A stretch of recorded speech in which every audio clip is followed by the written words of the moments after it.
आपको बताएं कि सिंध में मनशियात के मुकदमात के लिए बड़ी पेशरफ्त। सिंध हुकूमत ने खुसूसी नारकोटिक्स कोटेक्स के क़याम का फैसला कर लिया है। वज़ीर आला मुराद अली शाह की ज़ेर सदारत काबीना इजलास में अहम फैसले हुए हैं। वज़ीर कानून ने बताया कि नारकोटिक्स केसेस इस वक्त आर्जी बुनियादों पर एडिशनल सेशन जजेस संभाल रहे हैं। वज़ीर आला का कहना था कि खुसूसी अदालतों के जजेस की उम्र 65 साल से मुकर्रर करने का इख्तियार सिंध हुकूमत के पास है।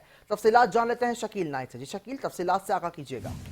जी, सिंध काबीना का इजलास वज़ीर आला सिंध सैयद मुराद अली शाह की सदारत में 20 मई को हुआ था, जिसके मिनट्स जारी कर दिए गए हैं। ये जो मिनट्स होते हैं काबीना के, ये समझो कि काबीना का हतमी फैसला होता है। इसमें फैसला किया गया है कि सूबे के अंदर खसूसी नारकोटिक्स कोर्ट्स कायम की जाएंगी। वज़ीर आला सिंध ने इसी इजलास में जो वज़ीर दाखिला है और जो वज़ीर कानून और ज़ियाउल हसन नज्जार, उन्होंने बताया कि इस वक्त जो आर्जी इंतजाम है उसके तहत एडिशनल सेशन जजों की सरबराही में ये नारकोटिक्स कोर्ट काम कर रही हैं। हम खुद मुख्तार नारकोटिक्स कोर्ट काम करना चाहते हैं। महकमा excise and taxation narcotics control फौरी तौर पर वज़ीर आला सिंध ने इस मौके पर हुक्म जारी किया कि महकमा excise and taxation and narcotics control फौरी तौर पर वज़ीर कानून से इस मामले पर राब्ता करे।